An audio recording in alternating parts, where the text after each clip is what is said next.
مرحبا جزاک اللہ.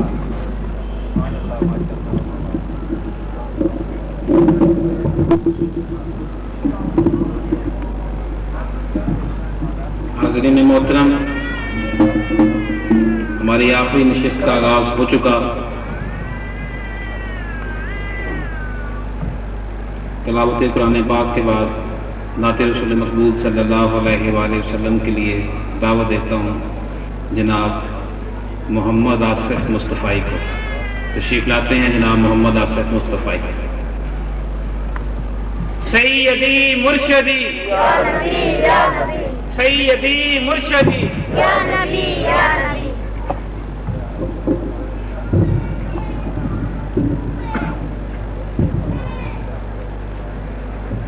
صلی اللہ علیہ یا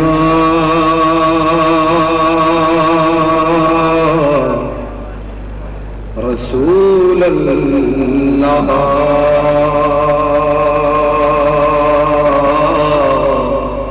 وسلم علیک یا حبیب اللہ.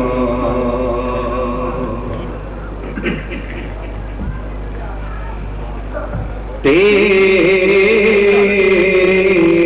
قدموں میں جو ہے غیر کم کیا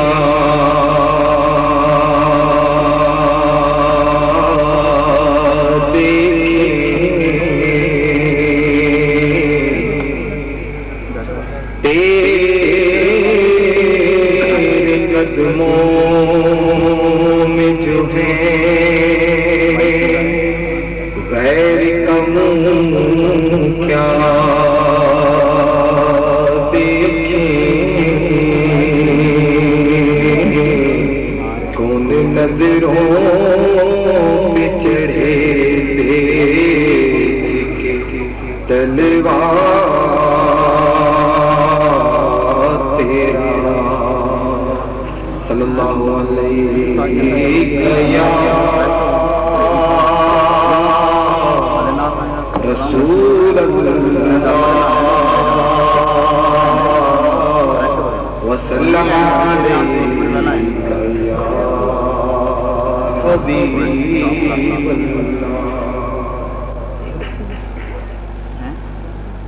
حاجیو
تو دیکھ چکے کعبے کا کعبہ دیکھو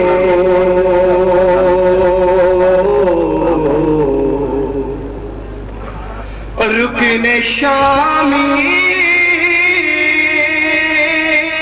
سے مٹی وحشت شام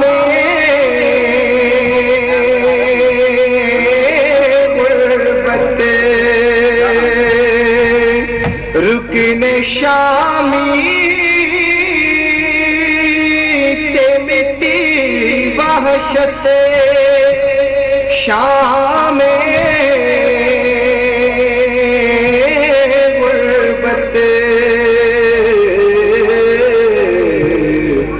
اب مدینہ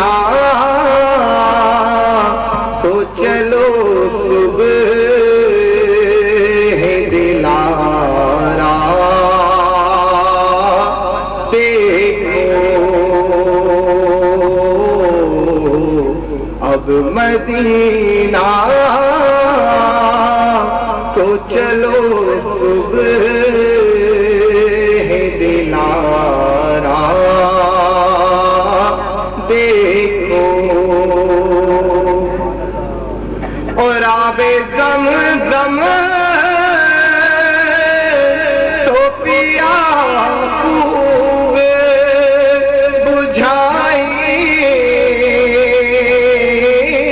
پیاسے آب زمزم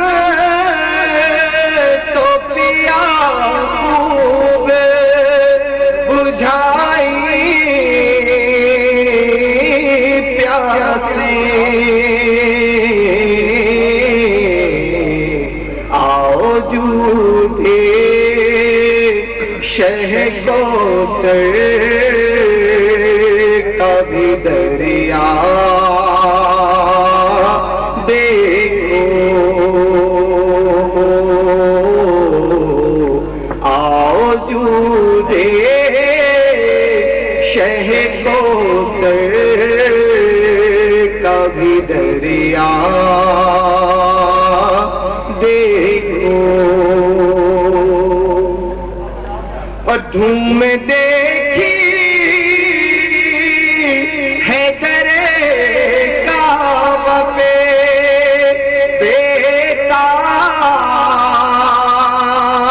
بیتابوں کی دھوم دیکھی ہے درے کعبہ پہ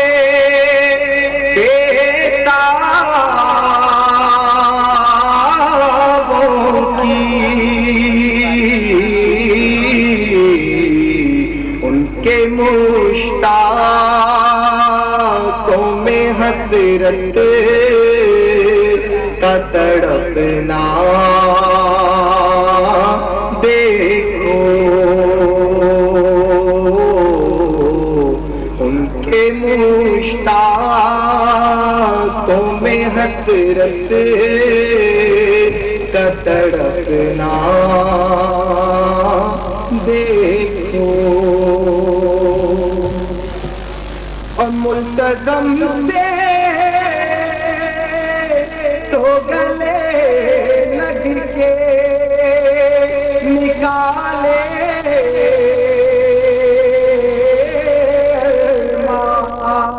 ملتزم سے تو گلے لگ کے نکالے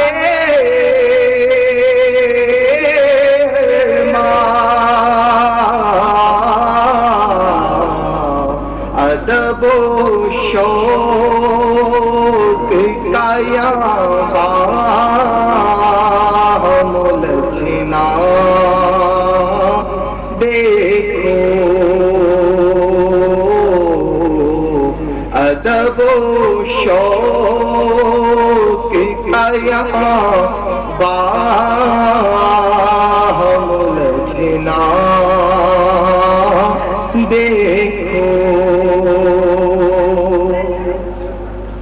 اور غور سے سن تو رضا کعبے سے آتی ہے صدا غور سے سن تو رضا کعبے سے آتی ہے صدا کہ میری آنکھوں سے میرے پیار کا روضہ دیکھو کہ میری آنکھوں میرے پیار کا روزہ دیکھو کعبہ تو دیکھ چکے کعبے کا کعبہ دیکھو.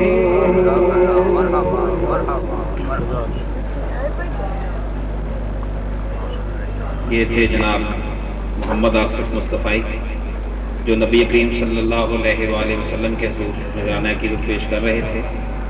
حاضرین محترم،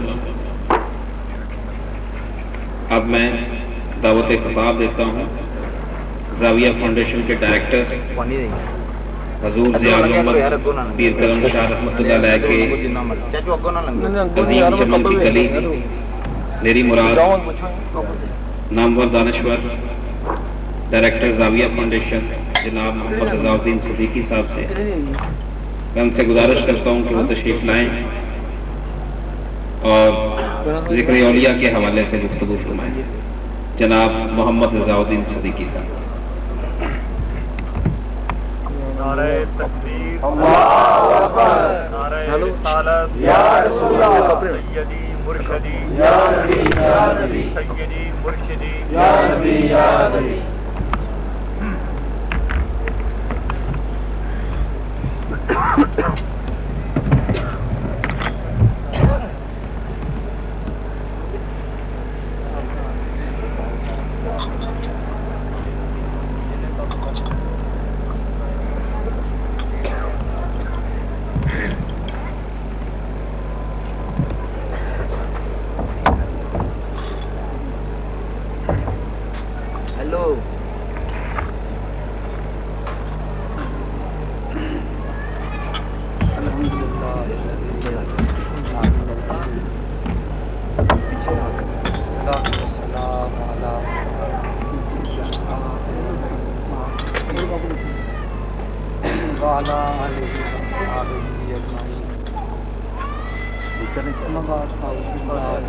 میں بھی تو کہہ رہا ہوں نا پیچھے رہتا وہ ذرا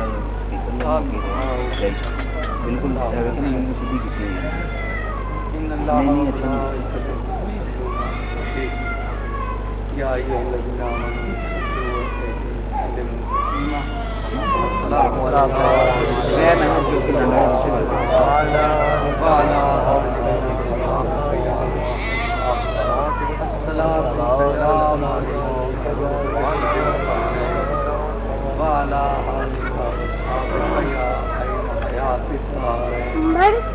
الصلاة والسلام سيد الأشرار وعلى آلك يا جامع الأمر.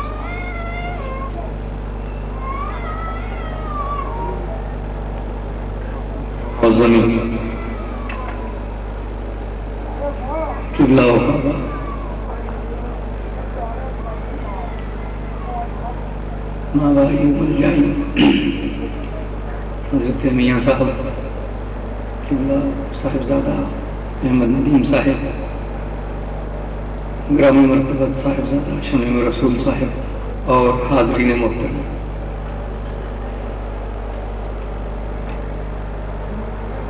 اولیاء کرام کے کردار، ان کی سیرت اور ان کے کمالات، یہ نبی کریم صلی اللہ علیہ وآلہ وسلم کی سیرت اور حضور کے کمالات عالیہ کا پرتو ہے. حضور ہی کے اسوہ حسنہ سے صحابہ کرام نے اکتساب کیا اور یہ ورثہ انہوں نے تابعین کی طرف منتقل کیا، تابعین سے تبع تابعین کی طرف، اور پھر امت کے اولیاء نے انہی ابدی اور آفاقی اصولوں کو اور تعلیمات کو اپنایا جو کہ انہیں نبی کریم صلی اللہ علیہ وآلہ وسلم کے حوالے سے میسر آئی تھی۔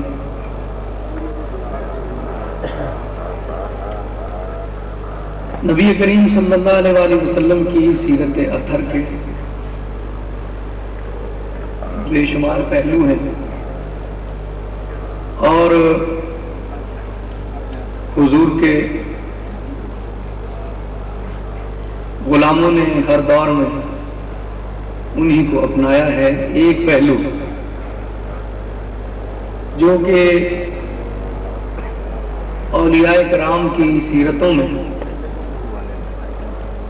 اور ان کی تعلیمات میں بہت درخشانی سے اور نمایاں طور پر نظر آتا ہے، اور جس کی اس دور میں بہت زیادہ ضرورت ہے کہ ہم ان چیزوں کو اپنائیں اور اپنے معاشرے کے غالب رویے میں اسے داخل کریں۔ وہ پہلو یہ ہے کہ حضور اکرم صلی اللہ علیہ وسلم نے اپنے اسوہ حسنہ کے ذریعے سے اور اپنی مبارک کلمات کے ذریعے سے اپنے ماحول میں یہ بات راسخ کی اور پیدا کی کہ کسی بھی شخص کی نمایاں صفت کو اور نمایاں وصف کو اور اس کی شخصیت کے روشن پہلو کو آپ نے ہمیشہ اجاگر کیا، اور ہر اچھی بات کی آپ نے تائید اور توصیف کی، حتیٰ کہ اگر کسی دشمن کی ذات میں بھی کوئی اچھا پہلو تھا تو اسے بھی آپ نے سراہنے میں کبھی بخل سے کام نہیں لیا۔ یہ ایک ایسی چیز ہے کہ جس کی فی زمانہ ہمیں بڑی ضرورت ہے۔ ہم لوگ ایک دوسرے کی خصوصیات کے بارے میں، ایک دوسرے کی شخصیات کے بارے میں بخل اور تعصب سے کام لیتے ہیں، اور یہی وجہ ہے کہ مجموعی طور پر ہم ایک دوسرے کے ہاتھ میں ہاتھ ڈال کر آگے بڑھ نہیں سکتے۔ دیکھیے چند مثالیں سیرت طیبہ سے، صحابہ کرام کے اسوہ حسنہ سے اور اولیاء کرام کے چند واقعات آپ کی خدمت عالیہ میں اللہ کی توفیق سے پیش کرنے کی کوشش کرتا ہوں۔ اسلام کا ایک بہت بڑا اعجاز یہ ہے کہ کتب سابقہ جس صورت میں انسانوں تک پہنچی ان میں بڑی تبدیلیاں آ چکی تھیں اور ان میں تحریف ہو چکی تھی۔ اللہ رب العزت کے پیارے انبیاء کرام کی سیرتوں پر پردے پڑ چکے تھے۔ انہیں جس پہلو سے یہ آپ تجربے بیٹھ جائیں جو ہے بس ٹھیک ہے۔ تو اولیاء کرام، انبیاء کرام کی سیرتوں کو پہ حجاب پڑ چکے تھے۔ یہ اللہ رب العزت کے پیارے رسول صلی اللہ علیہ وسلم پہ نازل ہونے والا کلام اور خود حضور اکرم صلی اللہ علیہ وسلم کی ذات پاک تھی کہ جنہوں نے انبیاء کرام کو ان کے اصل کمال اور ان کی اصل سیرت کے ساتھ انسانیت سے پیش کی۔ کوئی اور رہنما، کوئی اپنے مقاصد کے تحت جستجو کرنے والا شخص کبھی نہیں چاہتا کہ اس کے مقابلے میں کسی اور کی شخصیت بھی ابھرے، لیکن اللہ رب العزت کے پیارے نبی نے جہاں بھی موقع آیا کسی نبی کی سیرت کے بارے میں بیان کرنے کا اور ان کی توصیف اور ان کے کام کو سراہنے کا، نبی کریم صلی اللہ علیہ وسلم نے ہر موقع پر عمل کے ساتھ اور اپنے قول کے ساتھ اس چیز کو انسانیت کے سامنے پیش کیا۔ اعلیٰ حضرت عظیم البرکت فاضل بریلوی امام احمد رضا خان رحمۃ اللہ علیہ کی خدمت میں ایک شاعر آئے اور انہوں نے ایک مصرع پڑھا کہ شان یوسف جو گھٹی ہے تو اسی در سے گھٹی۔ آپ نے فرمایا کہ یہ حضور اکرم صلی اللہ علیہ وسلم کی توصیف میں آپ نے بالکل غلط کہا ہے۔ حضور کسی کی شان گھٹانے نہیں آئے، بلکہ یہ مصرع یوں کہیے کہ شان یوسف جو بڑی ہے تو اسی در سے بڑی. آپ نے فرمایا کہ انبیاء کی سیرتوں کو غبار آلود کر کے انسانیت کے سامنے پیش کیا گیا. یہ اللہ کے پیارے رسول تھے جنہوں نے ان کے اصل مقام کو انسانیت کے سامنے اجاگر کیا. آپ نے فرمایا کہ حضور کسی کی شان گھٹانے نہیں آئے. شان یوسف جو بڑی ہے تو اسی در سے بڑی. یہ گھٹنا جو ہے وہ غلط ہے. ایک صاحب نے حضور اکرم صلی اللہ علیہ وسلم کے سامنے کہا کہ آپ خیر البریہ ہیں, تمام مخلوقات میں آپ سب سے بہتر ہیں. حضور اکرم صلی اللہ علیہ وسلم نے کمار انکسار سے جواب دیا کہ یہ تو اللہ کے پیارے بندے حضرت ابراہیم ہیں. آپ نے فرمایا کہ حضرت ابراہیم علیہ السلام کو خیر البریہ. یہ حضور اکرم صلی اللہ علیہ وسلم کا انکسار تھا. مکہ میں ایک موقع پر بہت سی مشکلات اور شدائد کا سامنا کرنا پڑا اور صحابہ اکرام نے اس کا اظہار کیا کہ ہمیں ان دنوں کتنے تلخ حالات سے گزرنا پڑ رہا ہے. تو اللہ کے پیارے نبی صلی اللہ علیہ وسلم نے ارشاد فرمایا کہ اللہ کے دین کے راستے میں جس طرح حضرت موسیٰ علیہ السلام کو شدتوں اور تکلیفوں کا سامنا کرنا پڑا تھا, ابھی ہم نے ان کے مقابلے میں کوئی بھی تکلیف برداشت نہیں کی. دیکھیے کہ جس موقع پہ بھی حضور اکرم صلی اللہ علیہ وسلم نے اللہ کے پیارے محبوب بندوں کی سیرت کو اجاگر کیا. اور وہ عظیم واقعہ دیکھیے کہ فتح مکہ ہے. حضور اکرم صلی اللہ علیہ وآلہ وسلم کا لشکر جرار مکہ میں داخل ہو رہا ہے. وہی مکہ والے جنہوں نے آپ پر عرصہ حیات تنگ کرنے کی کوشش کی, یہاں تک کہ آپ اپنے صحابہ کرام کے ساتھ ہجرت فرما گئے. پھر مدینہ منورہ میں بھی جہاں تک ان کا بس چلا انہوں نے مسلمانوں کو چین نہیں لینے دیا اور جو کچھ وہ مخالفت کر سکتے تھے انہوں نے وہ مخالفت کی. اب اسی مکہ میں حضور انور صلی اللہ علیہ وآلہ وسلم فاتح کی حیثیت سے آ رہے ہیں. اور روایت کیا ہے کہ حضور اکرم صلی اللہ علیہ وسلم ایک اونٹنی پر سوار تھے اور آپ کا سر مبارک اس طرح عاجزی سے جھکا ہوا تھا کہ گویا وہ اونٹ کی گردن کے قریب لگ رہا تھا. فاتحانہ انداز یہ نہیں کہ ایک رعونت سے تکبر سے, اس انداز میں آپ عاجزی سے فتح مکہ کے موقع پہ اونٹ پہ بیٹھے ہوئے تھے کہ یوں محسوس ہوتا تھا آپ کا سر مبارک گردن سے اور آپ کے ساتھ حضرت اسامہ بن زید تھے. اسامہ حضور اکرم صلی اللہ علیہ وآلہ وسلم کے آزاد کردہ غلام حضرت زید کے بیٹے ہیں. عرب کے رواج میں غلام سے غلامی کی تہمت کبھی ختم نہیں ہوتی. اس موقع پر اسامہ کو اپنی گود میں اور اپنی سواری پہ رکھنے میں حضور اکرم صلی اللہ علیہ وآلہ وسلم ایک مظاہرہ انسانیت کے سامنے یہ بھی فرما رہے ہیں کہ اللہ کے محبوب کی شفقتیں ہر ایک کے لیے. اور ایک آزاد کردہ غلام کے بیٹے کو آپ نے فتح مکہ کے موقع پر اپنی اونٹنی پر بٹھایا ہوا. اب سارے مکہ والے حضور اکرم صلی اللہ علیہ وسلم کے سامنے دست بردہ ہیں, دست بردہ اور دست بستہ ہیں. ایک عام فاتحے کا طریقہ کیا ہے, اس موقع پر انتقام کا طریقہ ہے. اس موقع پر خون کی ندیاں بہ جاتی. نبی کریم صلی اللہ علیہ وآلہ وسلم نے ان سے پوچھا کہ آج تمہیں مجھ سے کس چیز کی توقع ہے؟ انہوں نے کہا کہ آپ ایک شریف انسان ہیں اور ایک شریف باپ کے بیٹے ہیں, ہمیں آپ سے خیر کی توقع. حضور انور صلی اللہ علیہ وسلم نے فرمایا کہ جاؤ, آج میں تم سے وہی سلوک کروں گا جو کہ اللہ کے پیارے نبی یوسف صدیق نے اپنے بھائیوں سے کر کیا, اور جو بات حضرت یوسف صدیق نے اپنے بھائیوں سے کہی تھی وہی میں تمہیں کہتا ہوں کہ لا تثریب علیکم اليوم, جاؤ آج تم سے کوئی مواخذہ نہیں ہے اور میں نے تمہیں معاف کی. اب دیکھیے اس میں حسن یہ ہے کہ یہ بات حضور اکرم صلی اللہ علیہ وآلہ وسلم فرماتے کہ جاؤ میں نے تمہیں معاف کیا, تو کوئی ایسا نہیں تھا کہ کسی بھی پہلو سے اس کے ذہن میں کوئی سوال پیدا ہوتا, لیکن آپ نے حضرت یوسف علیہ السلام کا نام لیا اور اپنے اس عمل کو ان کی سیرت کے ساتھ منطبق کر کے اور ممثل کر کے پیش کیا. آپ نے یہ اعلان بھی فرمایا کہ صرف میں ہی نہیں, اللہ کے جتنے بھی انبیاء ہیں ان کا طریقہ عفو درگزر کا طریقہ.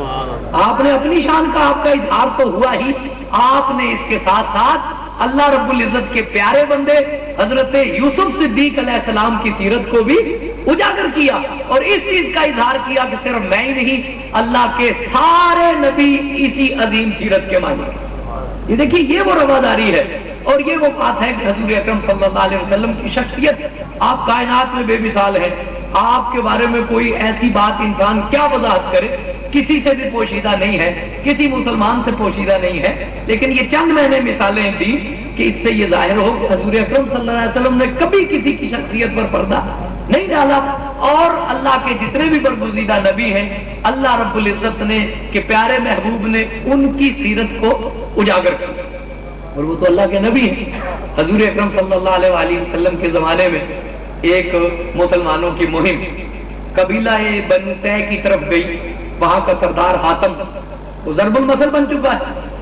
اس کے قبیلے کے لوگوں کو گرفتار کر کے مدینہ منورہ میں لے آیا گیا. عدی بن حاتم جو اس قبیلے کے سردار تھے وہ فرار ہو گئے, باقی قبیلہ قید میں آ گیا. نبی کریم صلی اللہ علیہ وآلہ وسلم قیدیوں کا معائنہ کرنے کے لیے تشریف لے گئے.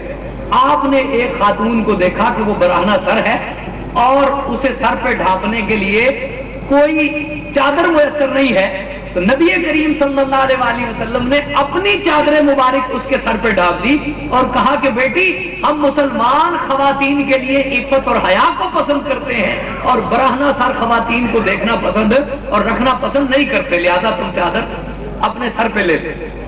پہلے اس کے سر پہ چادر دے دی. علامہ نے کیا خوب بات کہی کہ ماں عظیم خاتون طے اریاں تریب پیش اقوام جہاں بے چادریں. یا رسول اللہ, آج ہماری حالت یہ ہے کہ ہم اس خاتون طے سے بھی زیادہ اریاں ہو گئے ہیں اور برہنہ سر ہو گئے ہیں, اور ہم دنیا کی قوموں کے سامنے گویا کہ ایک بے لباس ہے اور بے چادر ہو گئے ہیں. ہمارے سر پہ کوئی سایہ نہیں ہے, ہمارا سر کوئی ڈھانپنے والا نہیں. وہ حضور اکرم صلی اللہ علیہ وآلہ وسلم نے پوچھنا شروع کیا کہ تم کس قبیلے سے ہو, اور تو اس نے کہا کہ میں حاتم طائی کی بیٹی ہوں. اس کا نام آپ نے سنا ہو. اب یہ دیکھیے, حاتم طائی ایک سخی مرد تھا اور زمانہ جاہلیت میں وہ مر گیا. نبی کریم صلی اللہ علیہ وآلہ وسلم نے ارشاد فرمایا کہ ہاں میں حاتم سے خوب واقف ہوں, وہ اللہ کے بندوں پر شفقت کرتا تھا.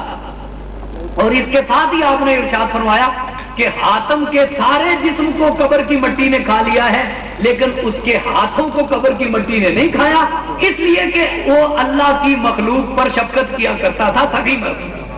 آپ نے فرمایا کہ باقی جسم اس کا مٹی نے کھا لیا ہے لیکن اس کے ہاتھوں کو کوئی ضرر نہیں پہنچا, اس لیے کہ وہ اللہ کے بندوں پر شفقت کرتا تھا. اگرچہ وہ حالت شرک میں فوت ہو گیا لیکن چونکہ اللہ کی مخلوق پر شفقت کرتا تھا, اللہ رب العزت نے اس کے ہاتھوں کو قبر کی مٹی سے محفوظ رکھا. اب یہ دیکھیے کہ ایک مشرک, اس میں ایک اچھا وصف پایا جاتا تھا. اللہ کے پیارے محبوب صلی اللہ علیہ وآلہ وسلم نے اس وصف کے اظہار میں بھی کوئی ممانعت نہ سمجھی اور کوئی آر نہ سمجھا کہ حاتم طائی کے اس اچھے وصف کو بھی لوگوں کے سامنے پیش کرے.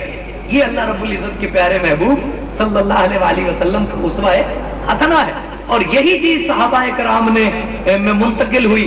صحابہ کرام نے بھی کبھی ایک دوسرے کی توصیف کرتے ہوئے اور ایک دوسرے کی صلاحیتوں کو سراہتے ہوئے کسی قسم کا آر محسوس نہیں کیا اور کسی قسم کا کوئی ابا محسوس نہیں کیا. دیکھیے حضرت ابو بکر صدیق رضی اللہ تعالیٰ عنہ, حضرت فاروق اعظم رضی اللہ تعالیٰ عنہ اور حضرت علی مرتضیٰ رضی اللہ تعالیٰ عنہ. آج کچھ لوگوں کا خیال ہے کہ ان کے درمیان میں معاذ اللہ کوئی اختلاف تھے. کوئی اختلاف نہیں تھے. حضرت علی مرتضیٰ سے سنے ایک دن اس وقت جبکہ آپ امیر المومنین ہو چکے تھے, آپ نے لوگوں سے پوچھا کہ اے لوگوں, سب انسانوں سے بہادر انسان کون ہے؟ سب انسانوں سے زیادہ بہادر, سب انسانوں سے زیادہ شجاع تم کسے سمجھتے ہو؟ لوگوں نے کہا کہ حیدر کرار, اسد اللہ الغالب, علی مرتضیٰ سے بڑھ کر بہادر اور شجاع کون ہے؟ آپ نے فرمایا کہ یہ تمہارا خیال ہے, اگر تم مجھ سے پوچھو تو میں کہتا ہوں کہ سب بہادروں سے بڑھ کر بہادر ابو بکر صدیق ہے. سب سے بڑھ کر بہادر ابو بکر صدیق ہے. آپ نے فرمایا کہ میں دو واقعے تمہارے سامنے پیش کرتا ہوں. حضور اکرم صلی اللہ علیہ وسلم ایک دن مسجد حرام میں تشریف لے گئے, وہاں کفار کافی سارے بیٹھے ہوئے تھے. حضور اکرم نے انہیں اللہ کا پیغام سنانا شروع کیا. وہ بدبخت کجا اس سے کہ حضور کی بات پر غور کرتے انہوں نے ایک دم حضور اکرم صلی اللہ علیہ وسلم پہ دھاوا بول دیا اور یک بارگی سب نے آپ پر حملہ کر دیا. سوئے اتفاق سے اس وقت جانثاروں میں سے سوائے ابو بکر صدیق کے کوئی قریب نہیں تھا. آپ نے دیکھا کہ حضور پہ حملہ ہوا ہے، آپ دوڑتے ہوئے آئے اور ڈھال بن کر اللہ کے پیارے محبوب صلی اللہ علیہ وسلم کے سامنے کھڑے ہو گئے، لوگوں کو دھکیلتے جا رہے تھے اور کہہ رہے تھے اتقتلون رجلا ان یقول ربی اللہ، تم ایک شخص کو صرف اس جرم کی پاداش میں قتل کر دینا چاہتے ہو کہ وہ کہتا ہے کہ میرا رب اللہ ہے۔ پورے مکہ کے کفار کے سامنے آپ اکیلے کھڑے ہو گئے، آپ کا جسم زخموں سے چور چور ہو گیا، لیکن آپ کے پائے ثبات میں لغزش نہ آئی۔ اتنے میں بنو ہاشم کو بھی پتا چلا، وہ بھی دوڑ کر آئے، جب تک وہ نہیں آیا ابو بکر صدیق اکیلے ڈٹے رہے یہاں تک کہ وہ بے ہوش ہو گئے، لیکن وہ ان کے پائے استقلال میں کمی نہ آئی۔ آپ نے فرمایا کہ پورے مکہ والوں کے سامنے اکیلے ڈٹ کر کھڑے ہو جاتے ہوئے میں نے خود اپنی آنکھوں سے حضرت ابو بکر صدیق کو دیکھا۔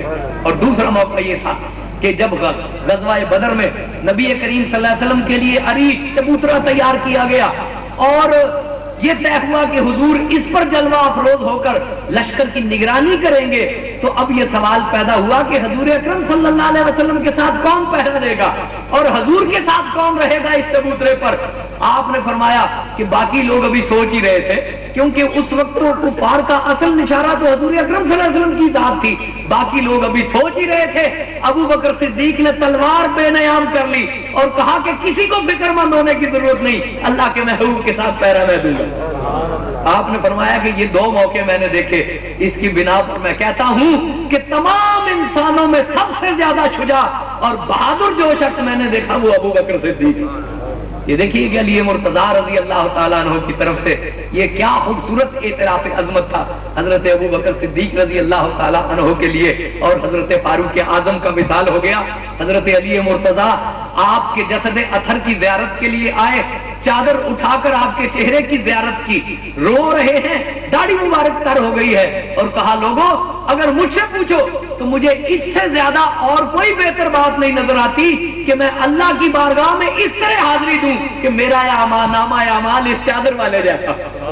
آپ نے فرمایا کہ اگر اللہ کے پیارے بندے فاروق اعظم جیسا نامہ اعمال لے کر میں حضور اکرم صلی اللہ علیہ وآلہ وسلم کی خدمت میں حاضر ہوں تو اس سے بڑھ کر اور کوئی بات مجھے پسند نہیں ہے۔ یہ علی مرتضیٰ رضی اللہ تعالیٰ عنہ کی طرف سے اعلان ہے، اور حضرت ابو بکر صدیق حضرت فاروق اعظم نے ساری عمر حضرت علی مرتضیٰ سے کیسی محبت کی۔ حضرت فاروق اعظم اللہ سے دعا کرتے تھے کہ اے اللہ تو مجھے کسی ایسی مصیبت میں مبتلا نہ کرنا کہ جس مصیبت سے نکلنے کا راستہ دکھانے کے لیے علی مرتضیٰ میرے قریب نہ ہو، حیدر کرام میرے قریب نہ ہو، کوئی الجھن، کوئی مشکل، کوئی ایسی مصیبت ہم پر نہ آئے کہ ہم اس میں الجھ جائیں، اور اس سے نکلنے کا مشورہ دینے کے لیے علی مرتضیٰ ہمارے پاس نہ ہو۔ حضرت علی رضی اللہ تعالیٰ عنہ حیدر کرار تھے، لیکن آپ دیکھیں شیخین کے دور میں کسی لشکر کی قیادت کرتے ہوئے آپ نظر نہیں آتے، نہ حضرت ابو بکر صدیق نے نہ فاروق اعظم نے۔ آپ نے کبھی حضرت علی مرتضیٰ کو مدینے سے باہر نہیں جانے دیا کہ ہمیں آپ کے مشوروں کی ضرورت ہے، آپ کے علم کی ضرورت ہے، آپ کی رائے کی ضرورت ہے، اور آپ کے تفکر اور تدبر کی ضرورت ہے۔ اس سے بڑھ کر اور کیا مثال ہوگی؟ مثالیں بہت سی ہیں، لیکن چونکہ چند حوالے پیش کرنا صرف مقصود ہے، بات کو طول لینا مقصود نہیں ہے کہ صحابہ کرام میں کس قدر محبت ایک دوسرے سے ہے۔ کوفہ والے جب کوفہ کا شہر آباد ہوا تو حضرت حضور اکرم صلی اللہ علیہ وسلم کے پیارے صحابی حضرت عبداللہ بن مسعود اور عمار بن یاسر کو حضرت فاروق اعظم نے کہا کہ آپ کوفہ چلے جائیں، اور کس طرح ان کے علم کا آپ نے اعتراف کیا۔ آپ نے کوفے والوں کو کہا کہ اے کوفے والوں، میں اپنی ذات پر میں تم پہ یہ احسان کر رہا ہوں، مجھے ضرورت اپنی ذات کے لیے تھی کہ میں عبداللہ بن مسعود کو اپنے پاس رکھوں، لیکن میں تمہیں دے کے گویا کہ تم پر ایک احسان کر رہا ہوں، میں نے گویا کہ اپنی ذات پر تمہیں ترجیح دی۔ حضرت عبداللہ بن مسعود کے علم کا اعتراف حضرت فاروق اعظم نے اس طرح کیا، آپ نے فرمایا کہ میں نے تمہیں اپنی ذات پر ترجیح دی، مجھے عبداللہ بن مسعود کی زیادہ ضرورت تھی۔ اور عبداللہ بن مسعود سے پوچھو کہ انہوں نے کہا کہ اگر سارے عرب کا عقل ایک طرف کر دیا جائے اور عمر فاروق اعظم کا عقل ایک طرف ہو تو عمر کی عقل ترجیح لے جائے، وہ زیادہ عقل مند ثابت ہوں گے۔ یہ صحابہ کرام میں ایک دوسرے کی رائے کا احترام کرنا، ایک دوسرے کی عزت اور توقیر کرنا، اس میں کبھی صحابہ کرام نے بخل سے کام نہیں لیا۔ تابعین کا اسوہ حسنہ بھی یہی ہے۔ حضرت عبداللہ بن مسعود رضی اللہ تعالیٰ عنہ کے شاگرد حضرت اسود بن عبد الرحمن اسود بن یزید النخعی رحمت اللہ علیہ حضرت امیر معاویہ کے زمانے میں قحط سالی ہو گئی اور حضرت امیر معاویہ خاص طور پر آپ نے اسود بن یزید النخعی رحمت اللہ علیہ یہ عبداللہ بن مسعود کے خاص شاگرد اور امام اعظم رحمت اللہ علیہ کے استاد الاساتذہ ہیں اور اس سلسلہ درنگار میں ہے. آپ نے اسود بن یزید النخعی کو بلایا اور اللہ کی جناب میں عرض کی کہ اے اللہ ہم زمانے کے ایک نیک مرد حضرت اسود بن یزید کو تیری بارگاہ میں پیش کر رہے ہیں، تو اس کے صدقے میں بارش کر دے. اور اسود بن یزید سے کہا کہ آپ اللہ کی جناب میں ہاتھ اٹھا کر دعا کیجئے کہ اللہ باران رحمت نازل کرے. اب دیکھیں کہ حضرت امیر معاویہ صحابی ہیں اور وقت کے حکمران ہیں، لیکن آپ نے ایک تابعی اسود بن یزید النخعی کے اعمال کی اور کردار کی اور سیرت کی اس انداز میں تعریف اور توصیف اور اعتراف کیا کہ اللہ کے حضور میں ان کے اعمال اور ان کی ذات کو وسیلے کے طور پر پیش ہے.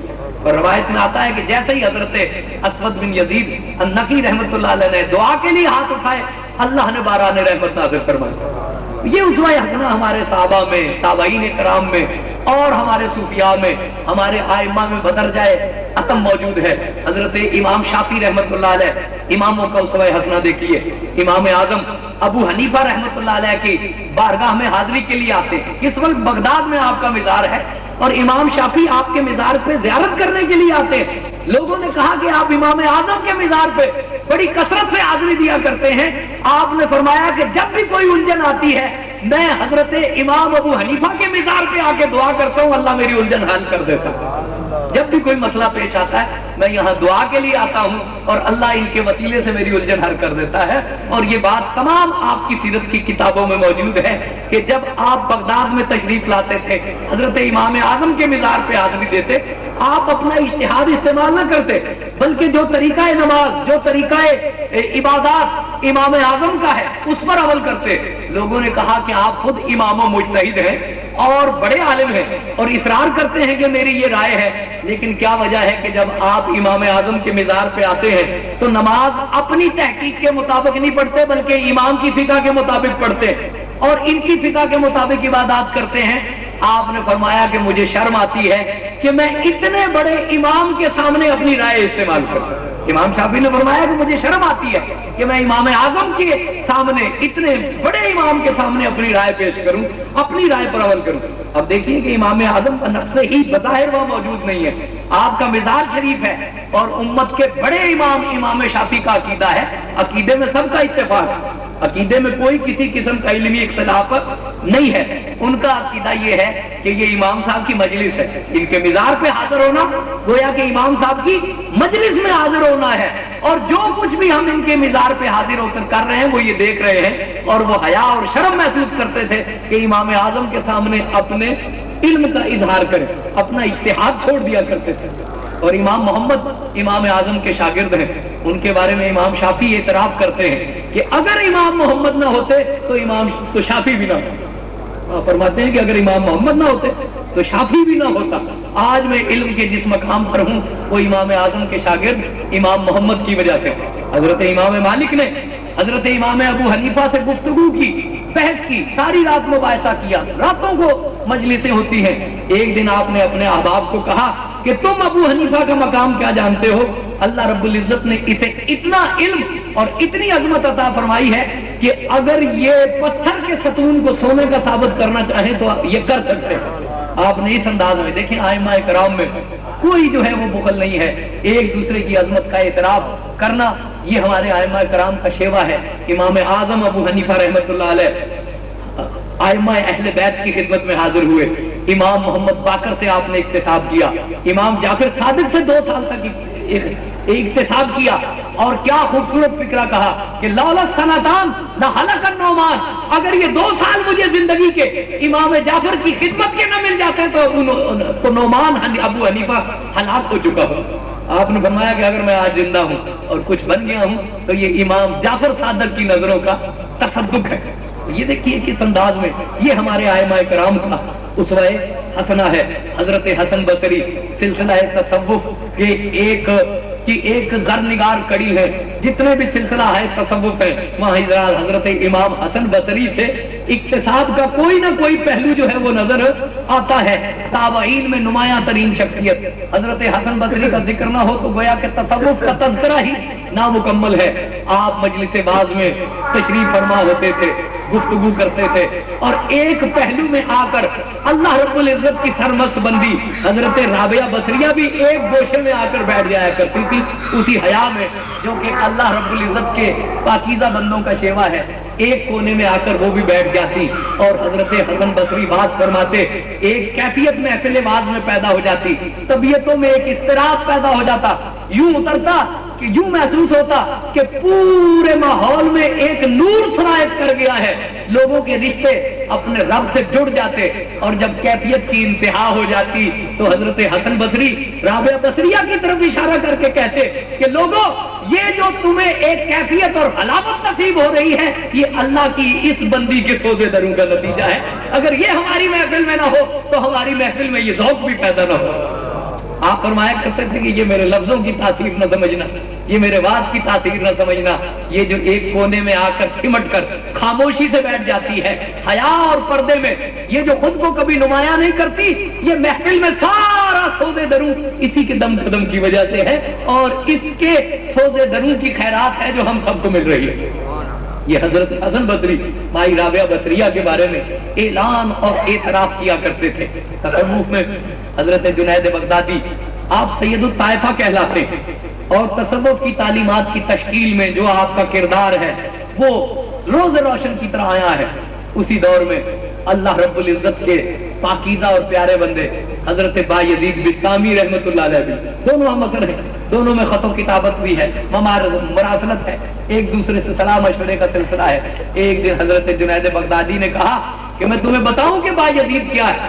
بایزید ہم صوفیاء کے گروہ میں اسی طرح ہی ہے جس طرح فرشتوں میں جبریل علیہ السلام.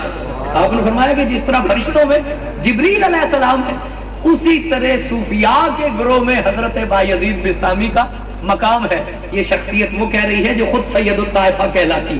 پورے زمانے کا رجوع حضرت جنید بغدادی کی طرف ہے, شریعت کے لیے, طریقت کے لیے, حقیقت کے لیے. لیکن حضرت جنید بغدادی کہہ رہے ہیں کہ ہم صوفیاء کے گروہ میں بایزید کا مقام وہ ہے جو فرشتوں میں جبریل کا مقام. اللہ کے دو پیارے بندے حضرت شیخ اکبر محی الدین ابن عربی رحمت اللہ علیہ اور حضرت شیخ الشیوخ شہاب الدین سہروردی رحمت اللہ علیہ, آپ ایک ہی دور میں ہوئے ہیں اور ہم اثر ہوئے ہیں. دونوں کا مقام حضرت شہاب الدین سہروردی سلسلہ تصوف سہروردیہ کی صورت گری کرنے والے ہیں. حضرت شیخ اکبر کا سلسلہ تصوف میں, ہر سلسلہ تصوف میں ایک مقام ہے اور انہیں شیخ اکبر کہا جاتا ہے. حسن اتفاق سے دونوں آمنے سامنے ہوئے, ایک محفل میں ہو گئے اور کافی دیر تک بیٹھے رہے, کسی نے کوئی بات نہ کی, دونوں ایک دوسرے کو دیکھتے رہے.